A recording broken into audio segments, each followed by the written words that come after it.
Assalamualaikum warahmatullahi wabarakatuh. Perkenalkan, kami dari kelompok 8. Perkenalkan, nama saya Salwa Vina Iza dari NIM 241252440. Perkenalkan, nama saya Sinta Mamiatul Hijriah dengan NIM 241252442. Dan perkenalkan, nama saya Muhammad Isa Faiz dengan NIM 241252409. Tujuan dari penyuluhan tentang rokok ilegal di kalangan masyarakat adalah 1. Meningkatkan kesadaran hukum. Yang kedua, mengurangi peredaran rokok ilegal. Yang ketiga, melindungi kesehatan masyarakat. Di sini kami akan menerangkan tentang penyuluhan rokok ilegal di kalangan masyarakat. Apa itu rokok ilegal? Rokok ilegal adalah rokok dijual tanpa pita cukai atau menggunakan pita cukai palsu. Kualitas tidak terjamin, tidak ada terkontrol dalam bahan baku atau proses produksi. Harga lebih murah dan tidak membayar cukai, pajak atau mengikuti regulasi. Faktor penyebab rokok ilegal beredar. Harga rokok ilegal yang tinggi akibat beban cukai. Banyak masyarakat yang beralih ke rokok ilegal. Kurangnya kesadaran masyarakat, banyak orang tidak mengetahui perbedaan rokok ilegal dan ilegal. Minimnya pengawasan, wilayah terpencil sering menjadi pasar utama karena kekurangan kontrol pemerintah. Motif ekonomi, produsen dan distributor rokok ilegal mencari keuntungan besar dengan mengabaikan regulasi. Dampak rokok ilegal, kerugian negara mengurangi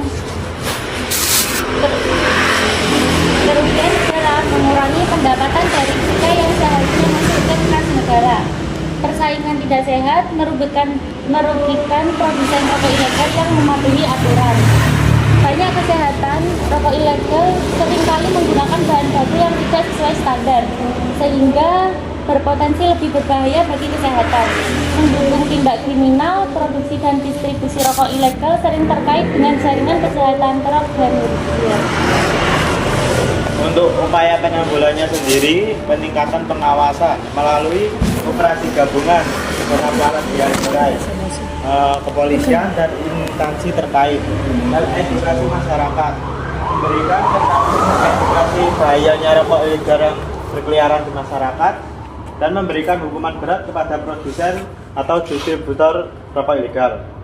Kemudian, rokok ilegal, pemerintah bisa mempertimbangkan kebijakan untuk menjaga keterjangkauan harga rokok ilegal.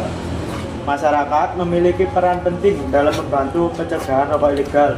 Mungkin dari sini mas-masnya pernah mengkonsumsi rokok ilegal? Pernah. Kenapa masyarakat? Harganya murah. Penting ngebul loh, Mas. Biasa lah. Ya, untuk harganya sendiri emang tergolong murah daripada rokok yang memiliki bea cukai.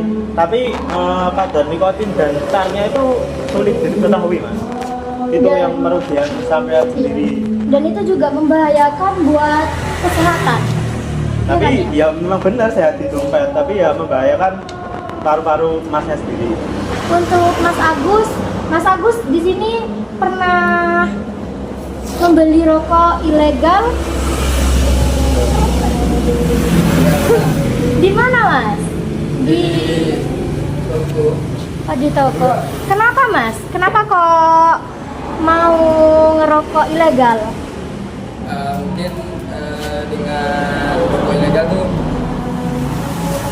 hampir memiliki rasa yang sama dengan rokok yang legal, namun harganya itu juga lebih terjangkau gitu.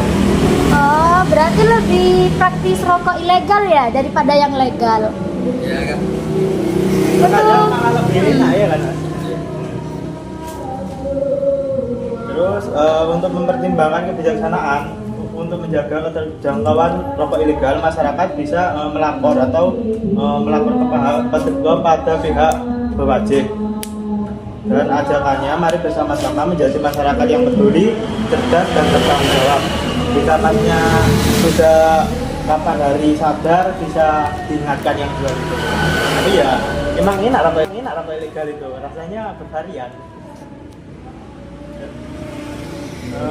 Untuk Masnya bisa melaporkan rokok ilegal demi masa depan yang lebih sehat dan sejahtera. Wis. Mungkin di sini ada yang mau bertanya, masnya atau mbaknya mungkin sekalian. Apalagi? Menurut saya ya, Iya. Iya. menurut pandangan kalian lah, mengenai rokok ilegal di kalangan masyarakat memang sudah terkenal lah. Aku mau nanya, bagaimana sudut pandang dari kalian, meskipun kan masyarakat itu kan sudah banyak kayak rokok ilegal itu, masyarakat itu udah tahu resikonya itu apa, dampaknya itu apa. Nah, dari kalian tuh cara ngasih kesadaran lah buat Masyarakat ya buat yang mengkonsumsi rokok ilegal itu gimana? cara. Sudah itu aja Mas. Ya. Untuk dari saya sendiri bisa mengingatkan teman-temannya, mengingatkan atau mengajak lebih baik. Ya kan setiap orang pasti punya teman Mas. Itu bisa mengingatkan untuk mengajak ajakan yang lebih baik. Tapi kalau masih terus-terusan begitu bisa dilaporkan ke pihak rehabilitasi rokok itu Mas. Ada nomornya di setiap bungkus rokok. Apa langsung Masnya bisa menanyai di mana dia mendapatkan rokok tersebut dan bisa memproses dengan jalur hukum untuk pengedarnya. Gimana Mas? Ada sanggahan mungkin? Iya. Tapi kan dengan cara kita mengingatkan teman sendiri ya, teman sendiri tuh, teman tuh biasanya nganggapnya apa sih ini lah Sepele. sepele. Tapi dari teman sendiri, masa iya mau ngelaporin ke pihak hukum? Lebih ke gak enak aja. Gitu. Mungkin Mas Almas mau bertanya. Nih, sekarang yang dari mahasiswi kesehatan Politeknik. Jadi kalau di Jember itu rokok ilegal itu udah teraman lah. Jauh dekat. Kalau di Jember tuh rokok ilegal aman lah. Dari bukan rokok ilegal. Jadi pendapat kalian tuh kalau di luar daerah Jember itu gimana cara mengatasinya? Untuk cara mengatasinya untuk dari luar daerah Jember ya Mas. Berarti bisa daerah Bondowoso, Banyuwangi dan sekitarnya. Untuk langkah-langkah saya untuk cara mengatasinya bisa melapor ke pihak yang berwajib dari akarnya sendiri, yaitu dari pengedarnya terlebih dahulu kemudian ke produsen gitu. Kita bisa bekerja sama untuk melapor ke pihak berwajib biasanya gitu. Rokok ilegal itu tersebar secara cepat luas itu oleh penyebar distributor gelap-gelap dan bisa dikenai ancaman pidana. Bisa diterima? Bisa, sudah cukup.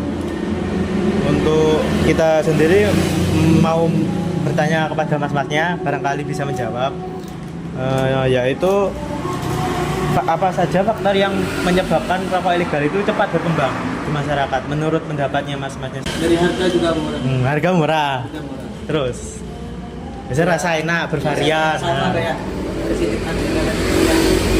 Ya itu. Kalau menurut mas-masnya bagaimana cara mengatasinya? Mungkin ya untuk cara mengatasinya kayak kita sebagai Anak muda. ya anak muda juga sulit. Iya. Sulit untuk mengatasi kayak setiap individu orang itu sendiri. Kita apa ya, kayak caranya kita juga nggak bisa nentuin, meskipun kayak ada aparat hukum lah, kesehatan lah, dan di Indonesia sendiri kan orang-orang pun nggak peduli kan kayak gitu kan. Iya, nggak peduli kesehatannya. Itu kayak cara pengatanya kembali aja ke diri kita sendiri, dengan kesadaran diri sendiri bahwa bahayanya Rokok ilegal.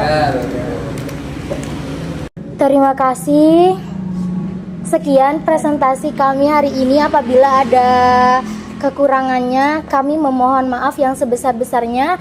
Wassalamualaikum warahmatullahi wabarakatuh.